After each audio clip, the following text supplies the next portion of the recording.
Bienvenidos a Bogotá War Driving. Mi nombre es Tatiana Pérez. Actualmente me desempeño como analista de ciberseguridad. Soy estudiante de último semestre de Ingeniería de Sistemas y tengo algunas certificaciones relacionadas al tema. También tenemos un canal de YouTube que se llama Root for Everyone. De allí salió esta propuesta para la charla, en donde vamos a estar subiendo contenido relacionado, temas de ethical hacking, de hardware, y de pruebas que vamos a estar mostrándoles ahí. Entonces, si quieren ver más de nuestro contenido, les invito a ingresar a la página. Ahí en pantalla pueden ver la URL, así que bienvenidos. También hago parte de una comunidad que se llama Hacklab Girls Latam, de la cual soy miembro como fundador. Entonces, si les interesa ser parte o conocer más de su funcionamiento, nos pueden visitar en Twitter y allá estamos publicando información, o solicitar nuestro enlace para Telegram y también allí pueden participar de forma más activa. Y mi nombre es Andrés Camilo Guerrero Sánchez. Bueno, ¿yo qué hago? Actualmente trabajo como gerente de tecnología para una empresa de seguridad informática. Soy ingeniero de sistemas, especialista en seguridad de redes telemáticas. Al igual que Tatiana, soy certificado como ethical hacker. Tengo otras certificaciones relacionadas en el área y también hago parte de Root for Everyone. Aquí pueden encontrar también el enlace de YouTube donde pueden entrar al canal. Les comparto mi Twitter y también el @ de Root for Everyone para que nos sigan en Twitter. Antes de iniciar, les vamos a dejar este enlace. Este es el que van a poder utilizar para formular sus preguntas. La idea es que si tienen alguna duda que les vaya surgiendo durante algún slide o alguna pregunta externa que tengan, la vayan formulando durante la charla para que al final podamos tenerlas todas juntas y de pronto no tener tiempos muertos. Entonces ahí se los dejo para que puedan acceder. Ahora sí, sin más preámbulo, vamos a dar inicio con nuestro tema central, que es el War Driving. Básicamente el War Driving es una técnica que lo que busca es localizar, recopilar información y, de ser posible, llegar a explotar las conexiones a redes inalámbricas mientras estamos conduciendo por algún lugar. Esto nos va a permitir generar un mapeo de access point, tener una ruta, una traza sobre todas las redes inalámbricas que podamos encontrar en determinado sector. Bueno, recordando un poco la historia sobre el War Driving, nos podemos remontar hacia los años 80, en donde se lanzó una película llamada War Games, en donde su protagonista era una persona que le gustaban mucho los videojuegos, y en su búsqueda por aprender más de los juegos y encontrar nuevos retos y nuevos juegos, resultó inmerso en una red la cual estaba asociada con misiles nucleares. En esta película también se hablaba del War Dialing, que era una práctica que se utilizaba, en la cual consistía en hacer búsqueda de redes telefónicas, las cuales tuvieran módems conectados a redes de internet. También más adelante, luego de que se lanzó el War Driving, se empezó a hablar de Wall Sharking, que básicamente es luego de que se hace la búsqueda de las redes inalámbricas, como lo hizo el War Driving, como nos contaba Tatiana, a través de algún vehículo por una ubicación geográfica. Pues básicamente el Wall Sharking lo que hace es tener una especie de símbolos, manejar una simbología, la cual permite identificar el tipo de red que se encuentra. Entonces el objetivo final es ¿cuál? Poder, en este caso con spray o con tiza, poder marcar en el lugar donde se encuentra la red con sus características, ya sea una red abierta, ya sea una red privada, que tenga algún protocolo de autenticación débil o un protocolo fuerte, si cuenta con WPS, etc. Es importante que cuando vayamos a hablar de War Driving tengamos conocimiento o conozcamos un poco sobre los protocolos que se manejan en las redes Wi-Fi. Haciendo nosotros una revisión, ¿sí?, nos empezamos a dar cuenta que luego de hacer una actividad de War Driving en la Eco Party el año pasado, nos dimos cuenta que en la ciudad de Buenos Aires existían redes las cuales tenían protocolos WP. Entonces nosotros, luego de hacer esta actividad, dijimos, bueno, si nosotros hiciéramos esta actividad en Bogotá, ¿qué nos podríamos encontrar? De ahí nace la idea de hacer esta investigación. Nos pusimos a revisar un poco sobre la historia de los protocolos que se utilizan en las redes inalámbricas, específicamente las redes Wi-Fi. Y nos encontramos con que está web, WPA, WPA2 y WPA3. Luego de hacer el escaneo en Bogotá, nos damos cuenta que hay bastantes redes WP, y haciendo una revisión del lanzamiento de dicho protocolo nos damos cuenta que WP es lanzado en el año 1997. ¿Por qué? Pues por la necesidad de querer tener una red equivalente al cable, pero de forma inalámbrica. El protocolo se liberó hace 23 años, ¿sí? Y nos vinimos a encontrar con que este protocolo todavía se está utilizando en el 2020. Como se encuentran las vulnerabilidades en 1997 sobre la seguridad de este protocolo, pues de forma apresurada se libera WPA.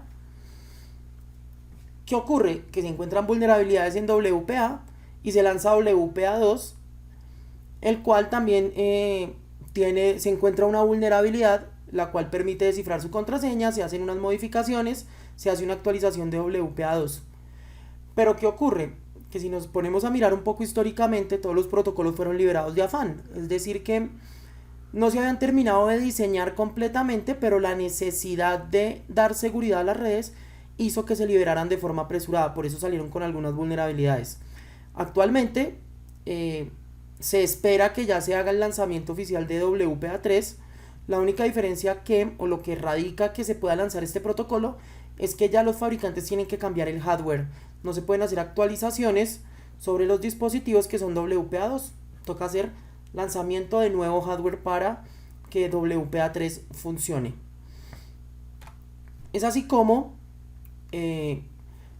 luego de hacer esta revisión histórica, saber qué es el WarDriving, hacer el ejercicio de WarDriving en EcoParty, llegar a revisar en Bogotá cómo funciona, ver cómo son los protocolos y demás, quisimos pasar directamente a la acción, a hacer una práctica en campo sobre WarDriving para ver si es real, si es verdad que este tipo de técnicas existen y funcionan.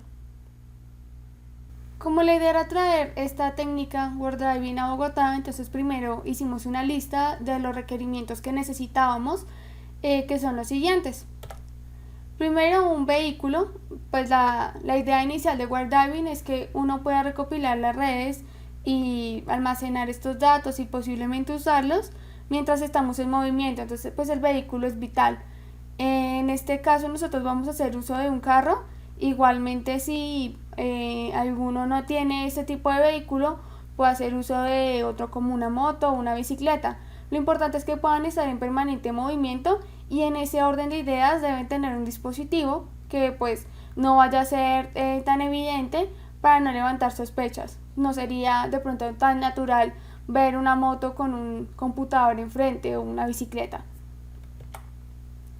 Equipos de escaneo. Entonces para esto vamos a necesitar equipos como antenas, si tienen TP-Link, si tienen Alfa, la que ustedes tengan, así sea hecha en casa, pero pues que nos permita hacer el escaneo, o también GPS y demás. Software, que son las aplicaciones que más adelante les vamos a mostrar que usamos. Igual hay muchas otras en el mercado, pero pues para iniciar estas son útiles. Y un espacio geográfico, que en este caso va a ser Bogotá. Entonces luego ya de tener como esto un poco más aterrizado, ya decidimos ir a listar los equipos, que pues son los que les vamos a mostrar. En este caso, de izquierda a derecha tenemos un GPS USB, tenemos una antena TP-Link, que esta antena pues es muy fácil de adquirir, es muy económica, está al alcance de cualquiera. Entonces es un buen instrumento con el cual pueden iniciar a practicar el WarDriving. Y a la derecha tenemos una antena alfa, que es más costosa, pero pues tiene mucho mayor alcance. Entonces pues también los resultados van a ser más prácticos, más rápidos y con mayor información. Teniendo en cuenta pues que también necesitamos el vehículo. Aquí lo que nosotros hicimos fue intentar acomodar los dispositivos. Ahí se alcanzan a ver los equipos y las antenas. Sin embargo, pues esto no es algo habitual. Quizás si una persona del común lo viera desde afuera, podría levantar algún tipo de sospecha, por lo que los dispositivos son grandes. Además, si de pronto estamos manejando en una ciudad normal, como en todo lugar, hay sitios donde pues hay delincuencia. Entonces esto podría causar que al ser los dispositivos tan llamativos, tan vistosos y estar acomodados en este sitio, pues si estamos solos en un carro, puede ser peligroso para nosotros. Así que también hay otras alternativas que no solamente se rigen a los equipos, a los computadores, sino que son mucho más prácticas de cargar a otro lado. Después en este caso tenemos dos opciones. El carro con el que estábamos nosotros haciendo el Word Driving tiene una tableta incorporada que nos permite utilizar también un sistema operativo que es casi que igual al Android. Entonces ahí nos permite descargar aplicaciones, ejecutar como si fuera un teléfono Android sin ningún problema. Para cualquiera de los dos, bien sea para el carro, que es el que viene ahí en pantalla, o el teléfono que está en la parte superior, nosotros lo que hicimos fue descargar una aplicación que se llama Wiggle. Wiggle es una plataforma que tiene pues interfaz en la web y también se puede descargar en los teléfonos y nos permite hacer toda la recopilación de la información que vayamos capturando durante el Word Driving y también nos permite almacenarla en una base de datos, subirla a su plataforma e incluso descargarlo en los archivos CSV o pues los demás formatos para poderlos organizar y tener un listado mucho más completo. Entonces pues ahí ya se nos hace mucho más fácil porque son dispositivos que no llaman tanto la atención, son comunes y en caso de que no tengamos de pronto las antenas o un equipo con la capacidad de hacer la recolección de datos, pues el teléfono sí es algo que todos llevamos y es mucho más fácil. En este caso, pues como les mencionaba antes, si alguno desea hacerlo en una bicicleta, en una moto, pues con un teléfono móvil no van a tener problema. Simplemente lo ponen a capturar y él va a hacer el resto de la tarea. Entonces, ya como en un resultado para que ustedes vean los equipos que utilizamos, como les digo, no se tienen que regir a solo un equipo. La ventaja del Word Driving es que les permite utilizar diferentes tipos de dispositivos y pueden utilizar desde gamas más altas que cuesten mucho más hasta cosas mucho más económicas y asequibles, lo cual les va a permitir pues tener diferentes formas de recopilar información y de pronto no abstenerse de hacerlo porque tiene algunos requisitos muy específicos.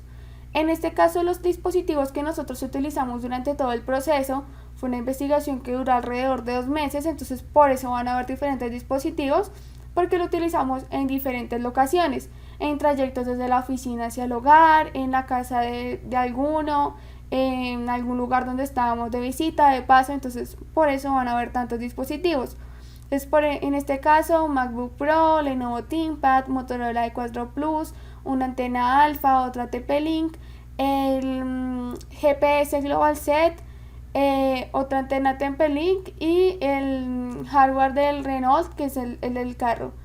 También software como Google Maps, Google Earth, Google Wi-Fi, Kali Linux, Kismet, Vistumbler, Wi-Fi y la suite de AirCrack NG, que es la que utilizamos en Kali Linux. Como nos comentaba Tatiana, ya pudimos ver todo el listado de herramientas, el listado de aplicaciones, las herramientas que necesitábamos para poder hacer la actividad. Duramos aproximadamente 2 meses, 2 meses y medio haciendo escaneos por rutas comunes. Rutas comunes son rutas de la casa al trabajo, ir a la tienda, ir al centro comercial, visitas y demás.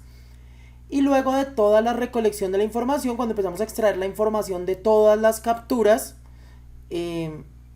obtuvimos un archivo KML. Ese archivo KML es un archivo que podemos importar en Google Earth. ¿Qué ocurre acá? Que la imagen que ustedes están viendo se ve como nubulada, se ve como con partes borrosas y es hasta el punto en donde logramos capturar la carga de la información en la aplicación. ¿Por qué? Porque fueron tantos registros los que recogimos que realmente la aplicación no nos dio abasto. La aplicación colapsó con toda la información que tratamos de cargar. Lo intentamos en la aplicación web, o sea, a través de navegador en Google Earth, crear el proyecto, importar el archivo KML, colapsó. Probamos con la aplicación de escritorio con Google Earth, también colapsó. También probamos diferentes alternativas de hardware, probando desde equipos con 8 GB de memoria RAM, con 24 GB de memoria RAM, hasta llegar a montar máquinas virtuales con más de 32 GB de memoria RAM en un servidor, en la cual tampoco se logró cargar de forma satisfactoria la información. Analizando ya puntualmente las recolecciones, los datos, los valores que recogimos, pues nos empezamos a encontrar con varias cosas importantes, y fue que encontramos 968.340 conexiones inalámbricas de todo tipo. Es decir, desde las antenas de telefonía celular, pasando por dispositivos Bluetooth como speakers, smartwatch, televisores, auriculares, los radios de los vehículos, intercomunicadores de moto, computadores que tengan activo el Bluetooth, y varias tecnologías asociadas a conexiones inalámbricas. Entonces es una cantidad de registros bastante importante, que nos permite, digamos, empezar a determinar si estamos realmente haciendo uso óptimo de los dispositivos. Es decir, que si no estamos utilizando Bluetooth, ¿para qué lo tenemos activo? Y demás, demás características o demás configuraciones que la teoría dice que no deberíamos tener siempre activas. Nos encontramos con 14.675 conexiones de redes Wi-Fi con protocolos de autenticación vulnerables. 14.675 puntos de acceso que presentaban alguna vulnerabilidad en su modo de autenticación o en la versión del firmware o del software que estaba utilizando para la gestión de la red. Aquí encontramos redes WP, redes WPA y redes WPA2 con WPS versión 1, que sabemos que es una versión vulnerable, la cual ya pues todos sabemos que existen técnicas para poder explotar dicha vulnerabilidad y ganar el acceso a la red inalámbrica.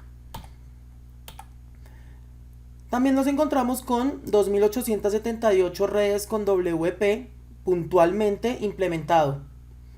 Esto que nos lleva a pensar en que 23 años después que se lanzó el protocolo WP, todavía hay dispositivos de red con esta configuración. ¿Qué puede estar ocurriendo acá? Que sean dispositivos obsoletos que llevan funcionando todo ese tiempo y están ahí implementados basándose en la filosofía de que como funciona, pues no es necesario modificarle nada, ni cambiarle la ubicación ni la configuración, o dispositivos por default que son comprados por los usuarios. Un usuario común no conoce mucho de informática, va a una tienda de tecnología, compra un punto de acceso para ampliar la cobertura de su red inalámbrica. Al no conocer tanto de este tipo de protocolos, las configuraciones y de seguridad de redes, posiblemente lo va a configurar por default y se va a encontrar con este tipo de problemas. Luego, ¿qué hacemos? Luego de que empezamos a ver toda la información recolectada, dijimos, bueno, vamos a tomar una red objetivo y vamos a hacer una prueba puntualmente sobre dicha red, a ver si sí es posible obtener algo con toda esta información, hacer algo más allá que capturar solamente las redes, sino poder obtener acceso a una red puntual. Entonces aquí lo que vemos es la base de datos, donde básicamente lo que vamos a hacer es hacer la búsqueda de una red inalámbrica. En este caso vamos a buscar una red que se llama Skynet Network. Aquí la vemos y empezamos a ver que maneja un protocolo vulnerable y empezamos a ver información importante como sus coordenadas que nos traen aplicaciones como Kismet, como Wiggle y como Bistumbler. Si vamos a Wiggle, buscamos la dirección MAC, él nos va a dar una aproximación geográfica de donde se encuentra el punto de acceso. Esta información no quiere decir que en ese punto exactamente está el access point, sino que es información aproximada porque posiblemente por esa ruta al momento en que pasamos se logró capturar la intensidad de esa señal y por ende logramos traer la información a la base de datos.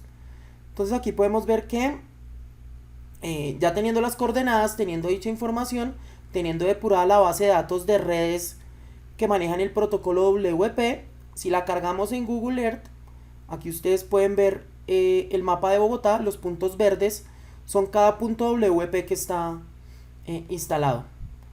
Si hacemos la búsqueda de la dirección que nos dictó Wiggle Wi-Fi, pues nos vamos a encontrar que él nos va a dar una vista en tercera dimensión de la ubicación geográfica. Esto lo podemos tomar como si fuera un reconocimiento pasivo, del objetivo que queremos escanear, ¿sí? Teniendo en cuenta que para poder ver cómo es el área circundante a la red, podemos obtener información. Aquí vamos a ver cómo, si ponemos la vista en tercera dimensión, vamos a lograr ver cómo es el área alrededor de dicho punto de acceso. Entonces, ¿qué nos podemos encontrar? Bueno, podemos ver un parque, podemos empezar a ver que hay carros parqueados en la calle, lo cual nos da alguna posibilidad de poder llegar con el vehículo, activar los equipos de escaneo y empezar a hacer los análisis directamente desde la calle, ubicados en el carro. Digamos, en ese momento que hicimos que revisamos la base de datos de Google con Google Earth, pues nos damos cuenta que estaban en una obra. Cuando se hace la revisión puntual, pues esta obra posiblemente ya no esté, pero la demás arquitectura, las demás construcciones posiblemente sí van a estar. Luego de esto, lo que hacemos es buscar esa dirección, trazar una ruta por Google Maps, desde donde estamos ubicados nosotros haciendo la revisión hasta donde está el punto de acceso que queremos alcanzar. ¿Esto con qué objetivo lo hacemos? Pues como bien Tatiana nos contaba al principio, si vamos a ir en un vehículo y vamos a cargar equipos de escaneo, computadores, antenas, posiblemente si nos encontráramos con un retén de la policía, nos preguntarían qué hacemos con dichos dispositivos. Entonces con Google Maps podemos trazar la ruta que nos avise peajes, que nos avise por dónde movernos. Ya cuando llegamos a la ubicación que nos trae Google Earth y con las coordenadas, pues lo que hacemos de una forma rápida es correr VisTumbler. VisTumbler es una herramienta que es funcional en Windows y en la cual podemos configurar nuestro GPS y nuestra antena para que él haga un monitoreo de las redes que están a su alcance. Aquí podemos ver que tenemos la red de Skynet Network, nos trae coordenadas, nos trae toda la información, pero adicional nos trae una información importante, y es que ya podemos empezar a obtener información sobre el dispositivo de red que está configurado.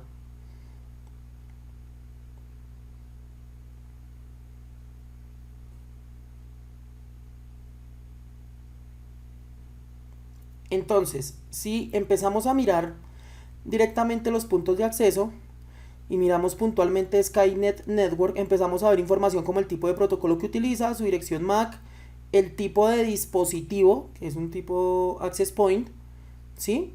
Y volviendo al punto del protocolo vulnerable, pues aquí vemos que maneja WEP. Ya todos sabemos que WEP es uno de los protocolos de seguridad de redes inalámbricas más vulnerable, que realmente ya no debería existir en ningún tipo de punto de acceso. Ya esa red debería estar realmente, ese tipo de protocolos, ese tipo de redes deberían estar dadas de baja. Entonces, tras el análisis que hicimos con VisTumbler, que les mostramos anteriormente, pues ya teniendo en cuenta que la red objetivo, Skynet, sí está en nuestro alrededor, que sí podemos tener acceso, podemos manipularla, por decirlo de otra forma, pues lo que vamos a hacer es intentar afectarla de un modo más directo, de tal manera en la que, dada la oportunidad y si hacemos el proceso de forma correcta, podamos acceder a esa red o vulnerarla de algún modo. Así que en este caso ya estamos en Kali Linux, tenemos la antena en modo monitor. Ahí vemos la red de Skynet en primer lugar, los beacons que está transmitiendo, el protocolo que ya sabemos que es WEP.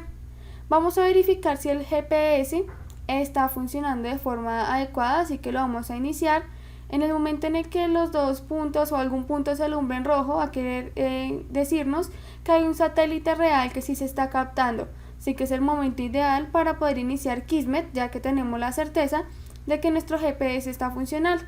Ahí nos muestra la dirección a la que debemos acceder por la interfaz web, así que vamos a ingresar. Una vez estemos ahí, vamos pues a ver todas las redes que tenemos a nuestro alcance.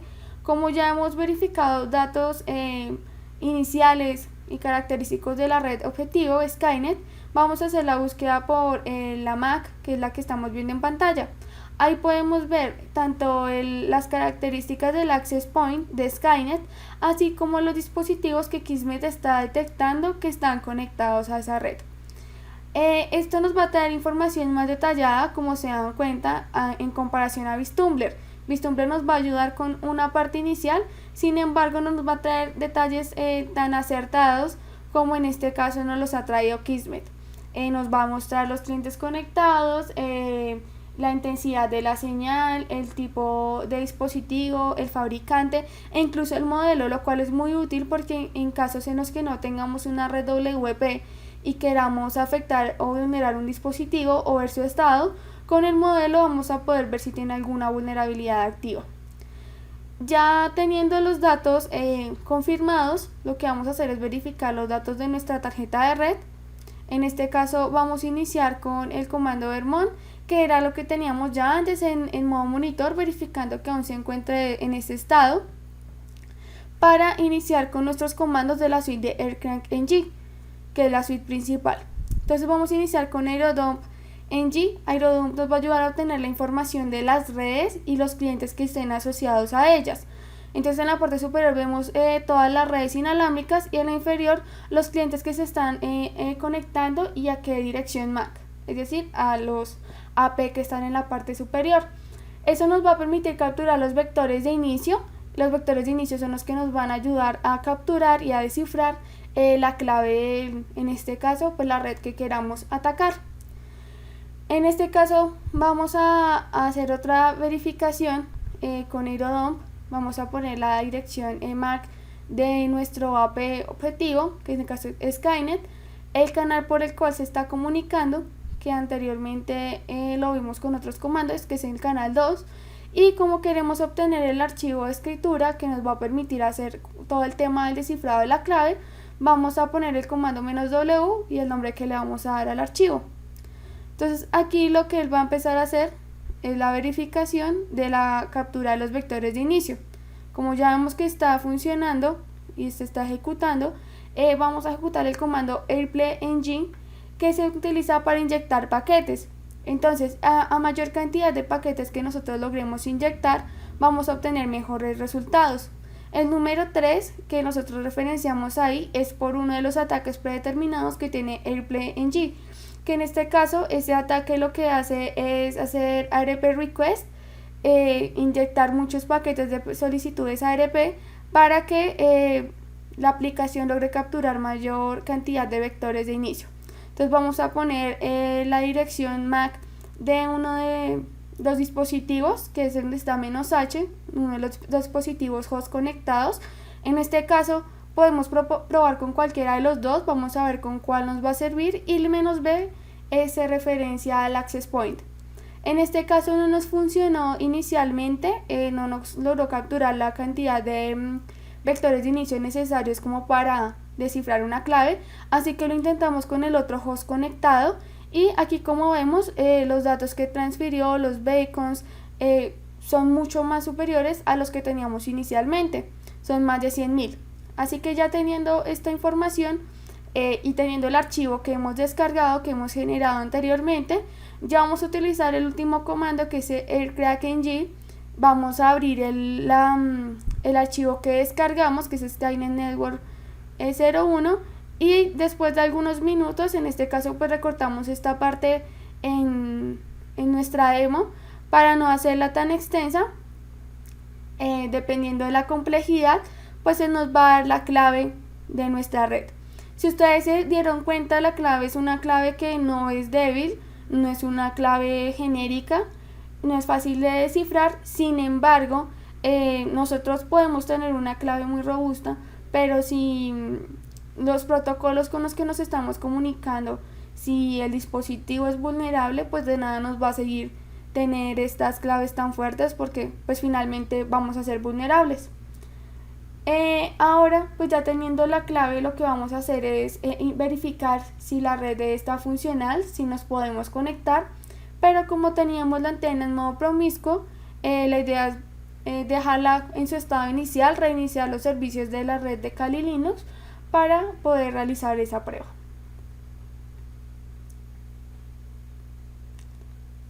Así que una vez que se reinicie, pues la idea es conectarnos, verificar que pues la clave sí sea la correcta. En este caso la pegamos para que ustedes la vayan viendo en pantalla y se nos sea más fácil de copiar. Así que la estamos ingresando.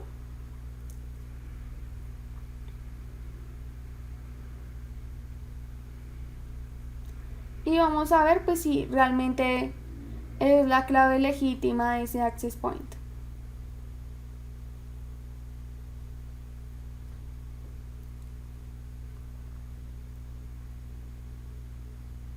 Y nos vamos a conectar. Una vez nos muestre que ya estamos conectados, vamos a verificar si tenemos conexión a internet para ver si de pronto hay alguna otra cosa que podamos descubrir tras acceder a dicha red. Como lo vieron, pues si teníamos conexión. Vamos a ver en qué segmento de red estamos. Allá nos muestra la dirección IP que se nos fue asignada.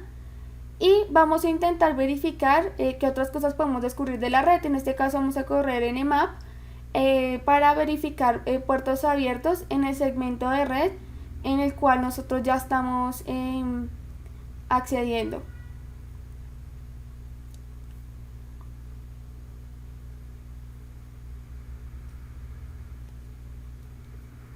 Con el resultado la idea es verificar si podemos escalar a otro punto, si podemos obtener mucha más información.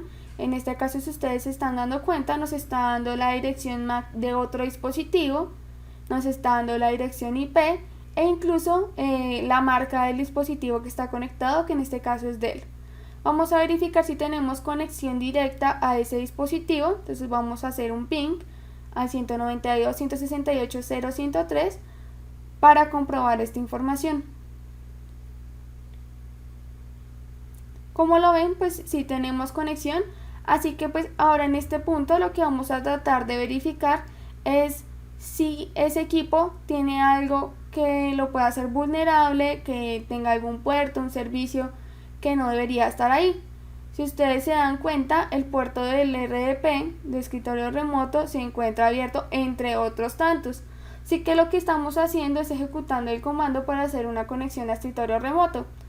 En este caso, pues teniendo en cuenta que muy probablemente todo haya sido configurado por defecto, con contraseñas por defecto fácil de adivinar, lo que estamos utilizando es un listado que encontramos en internet de las 10 claves más usadas.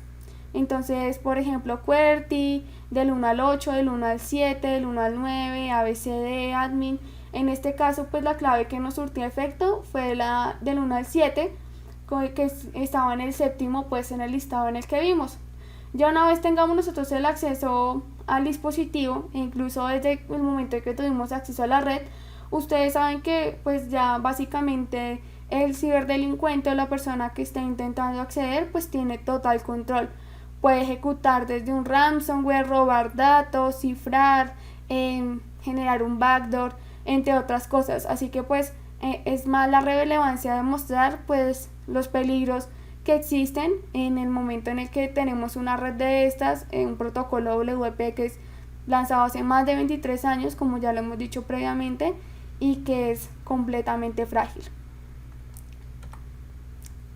Entonces, ya habiendo visto pues todas las debilidades y todo lo que puede pasar a raíz de un warp driving, de una recolección de datos, de un intento de acceso a una red WP, pues hay un problema. Y más allá de que sea una red WP, porque una red WP, como muchos sabemos, es muy fácil de vulnerar, y como ya lo vimos incluso en la demo, pero no puede ser como aceptable que después de 23 años hayan casi 3.000 redes todavía abiertas, y solo en un escaneo que ni siquiera logramos hacer en la ciudad completa, sino como en vías principales o trayectos conocidos. De seguro, si hubiéramos ingresado a otras zonas residenciales, hubiéramos obtenido más información. Ahora, con el tema del teletrabajo es otro asunto más complicado, porque hay dispositivos de hogar que las personas no tienen en cuenta y llevan desde que los instalaron la primera vez. desde que hicieron el trasteo a esa casa hace 10 años, no han actualizado sus dispositivos. Entonces, muy probablemente también tengan un protocolo como este, y si están trabajando en casa con información confidencial, pues van a exponer también las redes y la información como tal de su organización. Si manejan información contable y cualquier otro dato sensible, pues va a estar expuesto. Así su computador esté protegido, pues la red va a estar disponible para cualquiera que tenga el conocimiento. Dentro de las redes que nosotros vimos y donde nos parece que está todavía aún más fuerte el problema, y por lo cual también hicimos la ofuscación de la mayoría de las redes fuera de Skynet, es porque hay muchas redes que son reconocidas, que son marcas multinacionales, que son nacionales y que muchas personas conocen y que manejan información sensible, y que no entendemos por qué en este momento aún tienen un tipo de protocolo que es tan frágil y tan vulnerable. Encontramos empresas como en sectores automotriz, de seguros, educación, alimentos, manufactura, filiales bancarias, entre otros. Entonces, pues sí hay que ponerle un poco más de atención a estos puntos que a veces las organizaciones olvidan. Piensan que solamente de pronto instalando una aplicación o poniendo seguridad física es suficiente, pero dejan cosas obvias a un lado y las obvian por lo sencillas. Entonces no hay que dejar a un lado las cosas que pueden ser rutinarias y que pueden ser básicas, pero que son necesarias de revisar.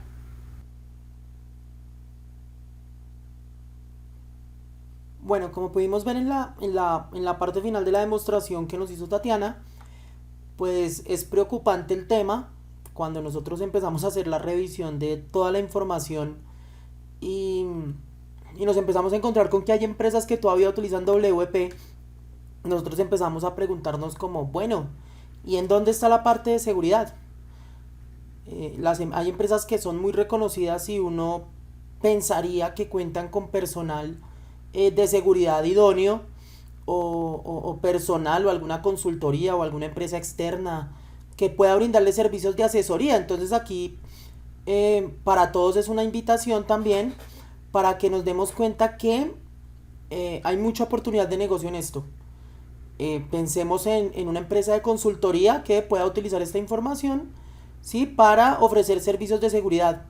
No veamos esto como una técnica maliciosa, sino veámosla más bien como una técnica que nos permita obtener información de valor para crear una oportunidad de negocio. También dentro de lo que nos empezamos a encontrar, bien nos lo contaba Tatiana, es la parte de las configuraciones por defecto. ¿Esto qué quiere decir? Pues básicamente ocurre en las empresas y ocurre en el hogar. Bueno, en el hogar puede ocurrir por desconocimiento, pues hay en muchos hogares en Colombia donde el acceso a internet, ¿sí?, es complejo. No todo el mundo tiene acceso a internet, pero cuando se logra tener el acceso a internet, los dispositivos de red no se tienden a modificar mucho.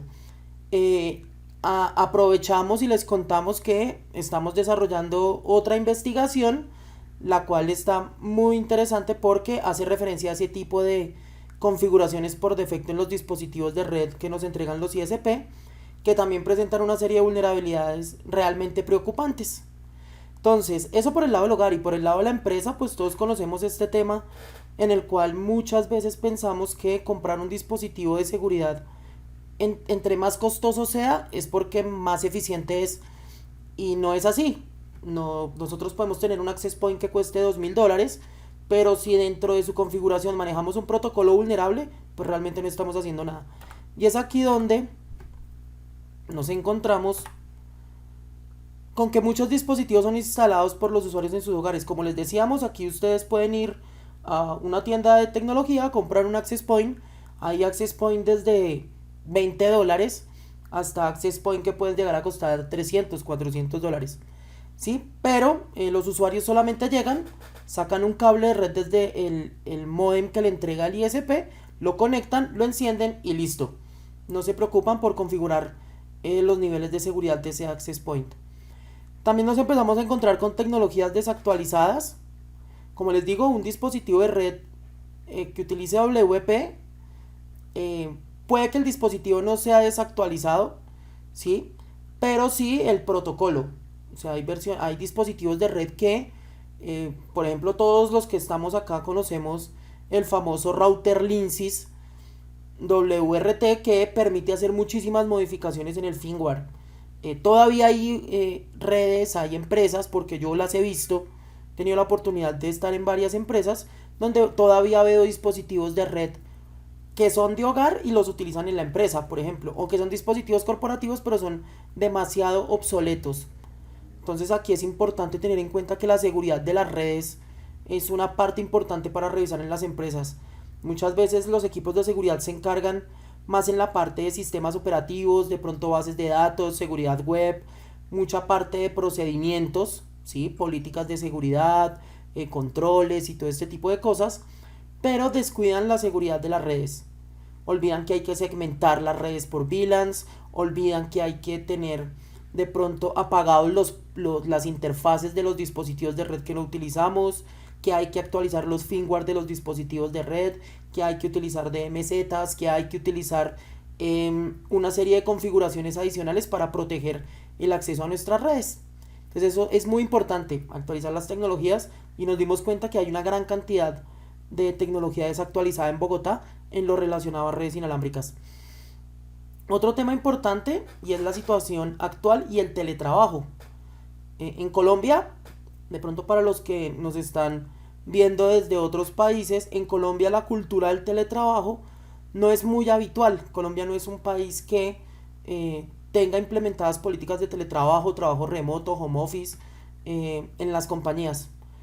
¿Qué ocurre? Que cuando aparece COVID-19 sale un decreto presidencial donde dice que todo el mundo tiene que estar confinado en sus casas, no se puede asistir a las empresas, pues muchas empresas hoy estaban trabajando, mañana no, y dejaron los dispositivos de red activos.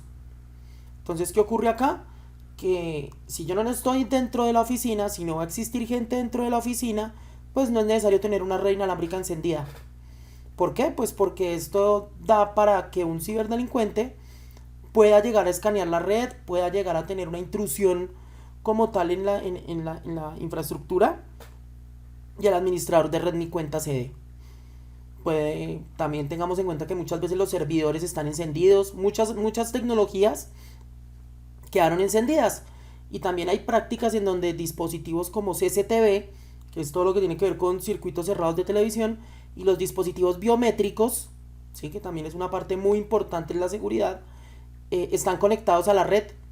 Entonces prácticamente un ciberdelincuente por medio de un protocolo vulnerable puede llegar a abrir una puerta o puede llegar a generar bastantes problemas en el funcionamiento de otros sistemas de seguridad, desactivar cámaras, lograr obtener información de deberes, que también es un tema bastante interesante para estudiar sobre cómo implementar correctamente los sistemas de televisión, ya que todos aquí sabemos que por Shodan es hacer una búsqueda y nos vamos a dar cuenta de una gran cantidad de vulnerabilidades asociadas a dispositivos de seguridad, como lo son las cámaras. Entonces, ¿qué pasa? Que cuando COVID aparece, todo el mundo se va para la casa. Todo el mundo se lleva los dispositivos del trabajo. Se lleva computadores, se lleva tablets, se lleva dispositivos móviles para trabajar desde sus casas. Y otro problema que encontramos es que no existen VPNs implementadas. Entonces, si no existen VPNs implementadas, los usuarios se están conectando a las redes corporativas, a los servicios corporativos, a través de su red Wi-Fi, que como sabemos, el tráfico no va cifrado, como si lo hace una VPN. Diferente es que yo me conecte desde el dispositivo de la empresa a una VPN corporativa y desde ahí pueda consultar lo que necesite en internet. Cosa que si, por ejemplo, el ciberdelincuente logra capturar información, ya sea por un ataque de hombre en el medio o algún tipo de técnica, la información que vea no sea tan legible, no tenga un nivel de seguridad un poco más elevado. Adicional, pues si el ciberdelincuente logra acceder al equipo y nosotros contamos con tecnologías como cifrado, doble autenticación y este tipo de cosas que nos dan un nivel más de seguridad, pues posiblemente vamos a proteger más el acceso que tiene el usuario hacia servicios de red a través de su red Wi-Fi. Bueno, protocolos inseguros, hemos hablado toda la charla sobre esto. y es sobre que todavía existe WP implementado y esto no debería ocurrir. Y lo que les digo, aquí también es una invitación para que nosotros, los que somos administradores de sistemas, en las compañías donde trabajamos o si somos parte de algún equipo de soporte o de algún equipo de seguridad dentro de nuestra compañía, pues pensemos en esto. Hacer una revisión sobre los dispositivos de red, los access point, y sobre los mecanismos de seguridad que estamos utilizando. La seguridad de perímetro. Pues todos conocemos el UTM, conocemos el firewall, el IDS, el IPS, todo este tipo de tecnologías asociadas a la red que nos van a permitir proteger el tráfico de nuestra red cuando estamos de forma local, ¿sí? Pero ¿qué pasa? Que cuando llega COVID, pues la seguridad de perímetro se quedó en la oficina. Entonces, ¿qué ocurre? Que muchas compañías no tienen, como les digo, sistemas de VPN que permitan extender un poquito esa seguridad. Entonces, aquí la seguridad de perímetro, lastimosamente, no va. Los usuarios no tienen seguridad de perímetro en sus casas. Y las locaciones desocupadas, lo que les decía. Las oficinas están solas, bueno, ahorita ya no tanto, pero hace un par de meses estaban totalmente desocupadas. Esa es una puerta si las redes Wi-Fi están activas y tras del hecho manejan un producto vulnerable, manejan un protocolo vulnerable. Entonces, ya finalizando, teniendo en cuenta alguna serie de recomendaciones, pues aquí tenemos 5 recomendaciones que consideramos son importantes tener en cuenta para poder empezar a garantizar la seguridad de nuestras redes inalámbricas. La primera es sobre las redes Wi-Fi y es verificar el tipo de conexiones que estamos utilizando en nuestra casa y en nuestra empresa. Si nosotros, digamos, en nuestra casa vemos que nuestro dispositivo de red ya es obsoleto, nosotros podemos saber si tiene más de 4 años, 5 años. Lo único que tenemos que hacer es llamar a nuestro ISP para pedir un cambio de tecnología. El ISP debería estar en la obligación de hacerlo porque es un servicio que nosotros contratamos. Bueno, para el caso de la empresa, pues los recursos compartidos, ¿no? Esta ya todos nos la sabemos. El riesgo que existe tener recursos compartidos mal gestionados. Todo lo que tiene que ver con ransomware, todo lo que tiene que ver con robo de información. Entonces es muy importante revisar esto. ¿Por qué? Pues porque luego de que el ciberdelincuente logre acceder a la red, ¿sí? Logre acceder a la red de la compañía y se encuentre con recursos compartidos, con configuraciones que no deben ser, con permisos de todos para todo el mundo, posiblemente va a poder navegar por todos los servidores y lograr extraer información, ¿sí? Y en el caso del hogar, pues peor aún, porque va a acceder directamente al equipo de la persona y va a poder explorar y poder extraer archivos. Entonces es importante contar acá con tecnologías de cifrado. Las contraseñas de la red Wi-Fi. También es importante actualizarlas, estarlas cambiando constantemente en la empresa. No es garantía de seguridad tener una red oculta. El hecho de que desde nuestro equipo no veamos la red no significa que por medio de otros mecanismos como el modo monitor, por ejemplo, como lo pudimos ver, se pueda ver una red oculta. Los escritorios remotos también es una parte importante. Podemos manejar sistemas de doble autenticación. ¿Para qué? Pues para evitar que en caso de que se logre acceder, si el ciberdelincuente tiene nombre, usuario y contraseña, pues necesite tener un factor adicional que mitigue un poco ese riesgo de que él pueda acceder a los recursos de la compañía o los recursos de la casa en caso tal de que el equipo cuente con esta configuración. Y otras conexiones.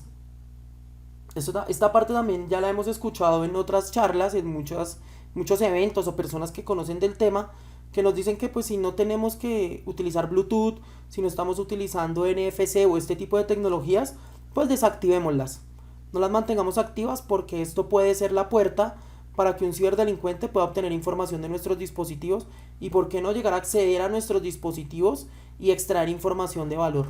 No siendo más, les agradecemos el estar aquí, haber pasado su tiempo en esta conferencia, el haber asistido a la Dragon Yard Conference de este año y pues si quieren ver más contenido relacionado al tema, como les dije inicialmente, nos pueden visitar nuestro canal de YouTube, aquí están nuestras redes sociales, Root for Everyone, Tati Hack y Andres Warrior, en donde pues vamos a estar publicando cosas de forma constante. Esperamos que haya sido una charla de su agrado, que la hayan disfrutado y pues que tengan un buen día.